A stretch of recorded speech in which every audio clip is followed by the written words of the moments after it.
ফায়সালা কোথায় কোথায়? খালাস, আমরা এই আশায় আছি যে ফায়সালা তো আসমানওয়ালা দিবে, ইসলামের বিজয় হবে পৃথিবীময়, ইসলামের খেলাফত উড়বে, কালেমার পতাকা উড়বে। খোদার কসম, আগামী দিনে আরেকবার কসম খোদার, নবী বলছে যদি ইসরাফিলের ফু দিতে আর একদিনও বাকি থাকে কিয়ামতের, তবুও মাহদী আসবে, দাজ্জাল বের হবে, যুদ্ধ হবে, ঈসা আলাইহিস সালাম আসমান থেকে নেমে আসবে, ইহুদিদের শেষ বেঈমানের পতন হবে, মৃত্যু হবে, আল্লাহর কালেমা, ঈমানের পতাকা, ইসলামের খেলাফা সারা পৃথিবীময় আরেকবার প্রতিষ্ঠিত হবে। খোদার কসম, এটা আখিরি নবীর ফয়সালা। নবী সাল্লাল্লাহু আলাইহি সাল্লাম এটা বলেছেন। অতএব ঈমানদার যুবক, দ্বীনের জন্য, মাহাদির জন্য, ইসলামের জন্য, কালেমার জন্য কয়জন লাগবে? এই ফয়সালা কার হাতে? কারে নেবে? এই ফয়সালা কার হাতে?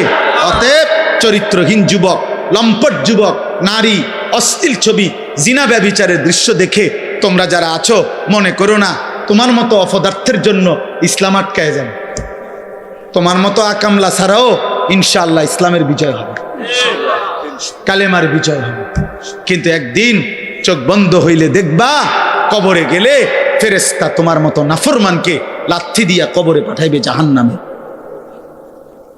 সেদিন বুঝবা এই মৌলবীদের কথা কতটা দরকার ছিল। সেদিন বুঝবা এটুকু নামাজ পড়তে পারতাম। সেদিন বুঝবা আল্লাহরে ডাকতে পারতা ইচ্ছা করলে, শরীর স্বাস্থ্য সবই ছিল, কিন্তু নাফরমানি করবে। অতএব রাত গভীরে আমি বললাম, সমস্ত কিশোর যুবক ভাই, দয়া করে নষ্ট হইও না। এই পৃথিবী তোমারে মনে রাখবেন, কেউ তোমার জন্য বসে নাই রে আব্বা। তুমি অ্যাক্সিডেন্ট করে দেখো, পিছনের গাড়ি থামে না, ছাড়ি দিয়ে জায়গা। কত সিএনজি প্রতিদিন অ্যাক্সিডেন্ট হয় না, কত গাড়ি, কত মানুষের লাশ পড়ে থাকে, কত মানুষ আহত হয়ে পড়ে থাকে। হয়তো 5 মিনিট জ্যাম বাজে, 10 মিনিট জ্যাম বাজে, এরপরে আস্তে আস্তে ছাড়ি দিয়া সবাই চলে যায়। স্বার্থপর এই দুনিয়া, কেউ থামে না। ধোকা ধোকা। এই বন্ধু নামের যেসব শয়তান তোমার লগে এখন আড্ডা দেয়, নারী দেখে, ছবি দেখে, উলঙ্গ দৃশ্য দেখে, তোমারে ফুর্তি করে, এই হাইওয়ান তোমার বিপদে থাকবে না। তুমি পাওটা ভাঙ্গা দেখো, আর ওরে ক বন্ধু তোর পাওটাও তুই ভাঙ, সে জীবনও না, বলবে ভালো থাকিস, আচ্ছা যাই। এই জন্য চরিত্রহীনের খপ্পরে পড়ো।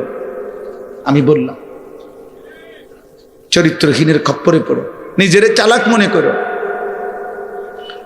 আম হাসিবাল্লাযীনা ইয়ামালুনা সাইয়্যাতি আন ইয়াসবিকুনা, আল্লাহ বলে বান্দা ভেবো না গুনাহ করে আমারে ডিঙ্গায় লাইবা। আল্লাহ নিষেধ করছে, বান্দা পুলিশ, র্যাব, বিজিবি, আর্মি সব তুমি ফাঁকি দিবা, এই পৃথিবীর সব, কিন্তু আমারে ফাঁকি দিবা কেন? আমাকে ডিঙ্গাইবা কেন? অতএব বাপ, অনেক রাত হয়ে গেল। আমি সবার কাছে অনুরোধ করি, প্রিয় কিশোর, প্রিয় নওজোয়ান, চোখের হেফাজত করো। নারী দেখো না, অশ্লীল ছবি দেখো না বাপ, উলঙ্গ ছবি দেখো না, মোবাইলের আসক্ত হয়েও না, নিজেরই হেফাজত করো। 5 ওয়াক্ত নামাজ পড়ো, ফজরের নামাজ কষ্ট করে হলেও জামাতের সাথে পড়ো। দেখবা ফজরের মুসল্লি যারা, আমি বলে গেলাম মাহাদির সৈনিক তারা। ফজরের মুসল্লি যারা, দাজ্জালের বিরুদ্ধে লড়বে তারা। ফজরের বিশ্বময় কালেমার পতাকা উড়াবে তারা। এটা মাহাদির এবং ঈসার নেতৃত্বে দাজ্জালের বিরুদ্ধে, ইহুদিদের বিরুদ্ধে হাদিসের বক্তব্য হলো শেষ যুদ্ধ, চূড়ান্ত লড়াই ফজরের নামাজের পরে শুরু হবে। ফজরের মুসল্লিদেরকে সাথে নিয়ে মাহদী এবং ঈসা যুদ্ধ শুরু করবে। আসরের নামাজের ভিতরেই, আসরের ওয়াক্ত হইতে হইতেই দাজ্জাল নিহত হবে এবং সমস্ত ইহুদি নিহত হবে, এবং আসরের ওয়াক্তে মাহদী এবং ঈসার নেতৃত্বে মসজিদে আকসা বিজয়ের পতাকা, ইমানের পতাকা উড়বে, সারা পৃথিবীময় ইসলামের খেলাফা প্রতিষ্ঠা। ভাই আমি দেখবো নয় তুমি দেখবে, নয় আমার সন্তান দেখবে, কিন্তু আল্লাহ রাসূল সাল্লাল্লাহু আলাইহি সাল্লামের এই কথা বৃথা হবে। কোন জালেমের পতনের আগে কেউ বোঝে না কেমনে পতন, কেমনে পতন, কিন্তু যে সময় জায়গা সে সময় সবাই বোঝে যে এমনি যাইতেছে।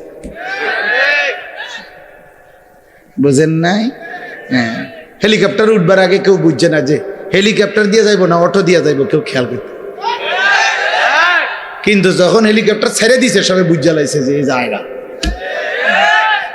এটাই পৃথিবী। ফেরাউন মুসা আলাইহিস সালাম নদী দিয়া যে রাস্তা হইছে 12টা, 1 মিনিট শুনেন।